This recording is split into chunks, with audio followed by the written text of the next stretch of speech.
et bienvenue sur cette vidéo. Aujourd'hui, nous allons voir comment préparer un travail en vue de son gravage et de sa découpe sur une machine Trotec 300 Flex.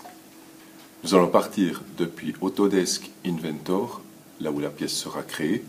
Nous allons passer par Vero AlphaCam 2015 R2 afin de créer une géométrie compatible avec la machine et ensuite nous mettre en route le travail.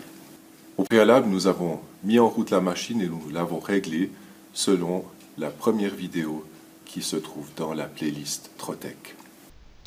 Voici la pièce que nous allons créer pour un usinage par laser donc sur la machine Trotec Speedy 300. Cette pièce est créée au format .ipt sur Inventor.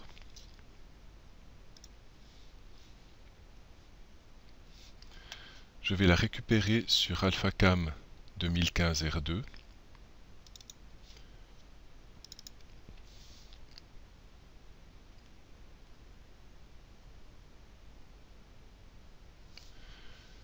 Pour ceci, je vais dans le menu Géométrie, Importer CAO.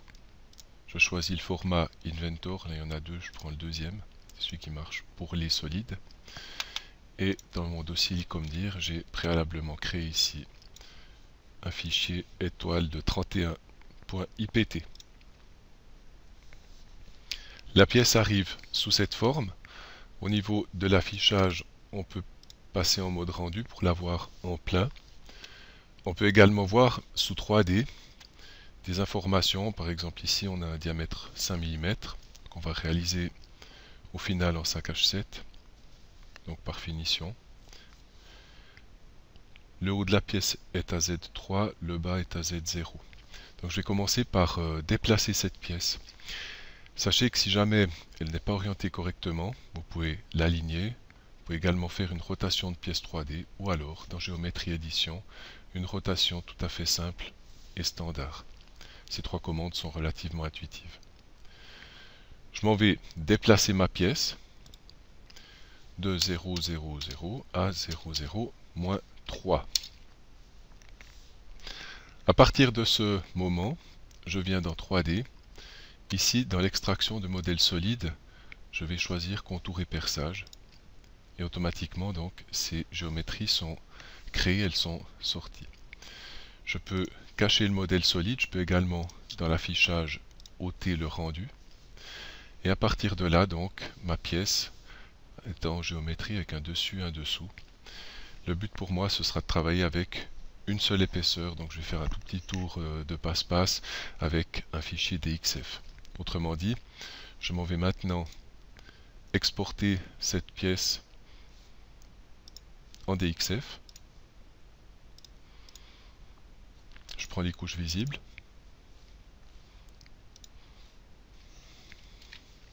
Je l'appelle par exemple étoile 31. Et ce fichier-là, je peux tout simplement le laisser tomber. Je ne l'enregistre même pas. Dans les géométries, maintenant, je peux importer de la CAO au format DXF. Je vais donc choisir ma pièce étoile 31. Ici, pas besoin de faire de sélection. Comme ça, là, on serait tout à fait prêt à passer à l'étape suivante. Je me mets en mode vue XY. Il faut savoir que le rayon laser a une certaine largeur qui donne une découpe ici qui sera affectée, sachant que le laser va suivre strictement le centre de la géométrie. Lui va laisser à peu près 0,15 mm de chaque côté. Donc je vais devoir corriger mon diamètre. Ici je vais le mettre carrément 5/10 en dessous de la cote actuelle. Et par la suite, donc la forme qui est là, je vais également la décaler. Prenons d'abord le diamètre qui est ici. Donc je vais le faire, j'ai un mode de contrainte comme ceci.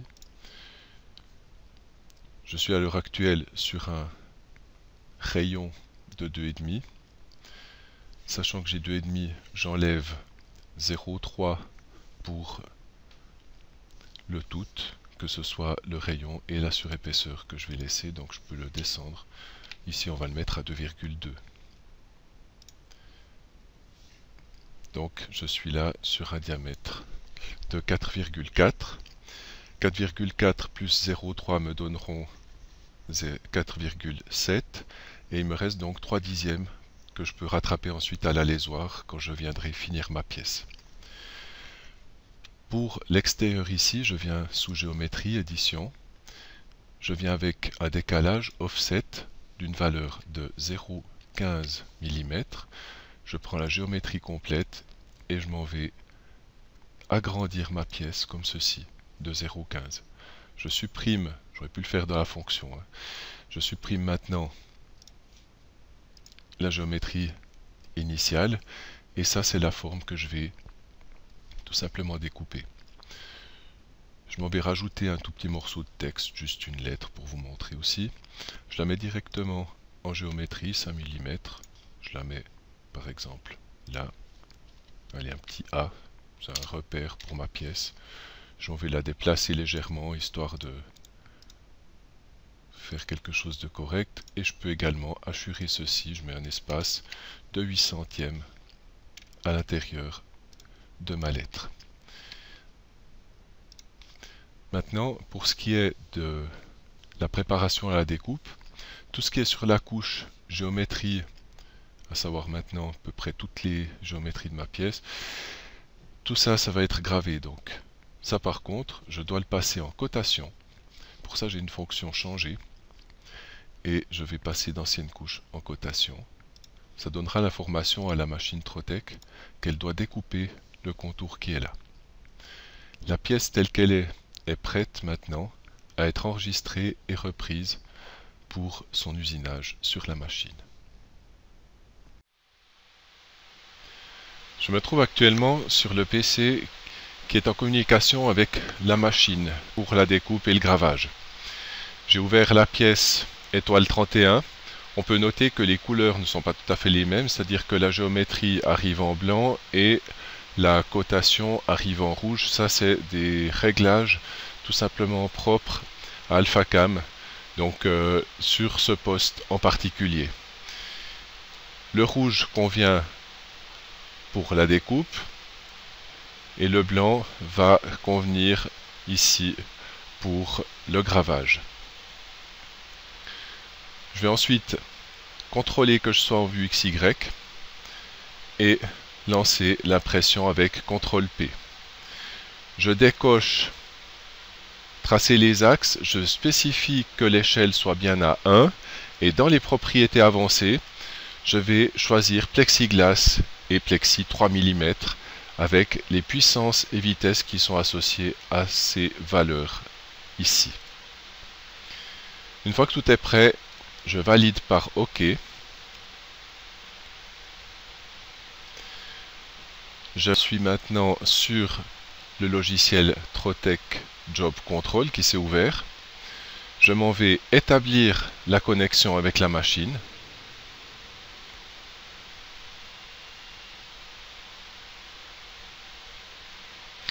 Qui est préalablement réglée maintenant avec une plaque de plexiglas 3 mm, la lentille de 2,5 pouces. Attention à ce que ces deux contrôles soient bien désactivés.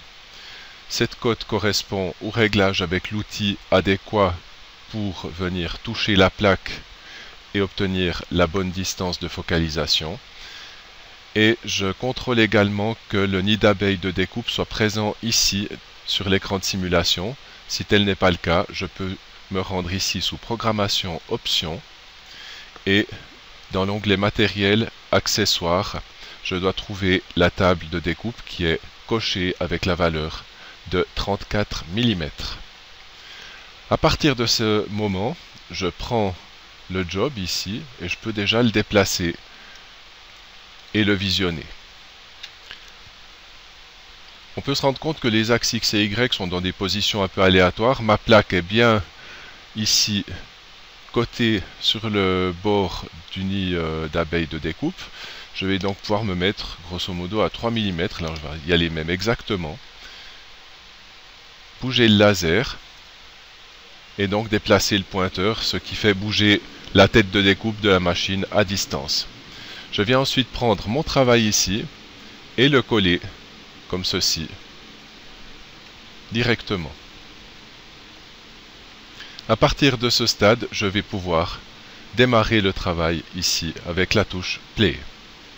Attention toutefois à être prêt à déclencher la machine en cas de collision. Quand on démarre un job, il est toujours prudent de pouvoir arrêter la machine et l'arrêt d'urgence se fait au moyen de la déconnexion de la machine tout simplement, physiquement.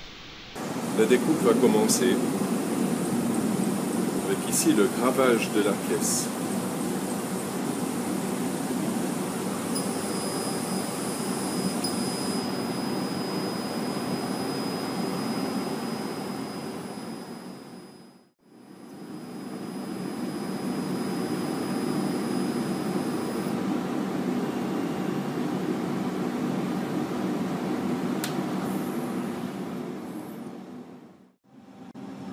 Je peux désormais récupérer la pièce. Alors là, je le fais un petit peu abruptement. Attention à ne pas taper la tête de découpe.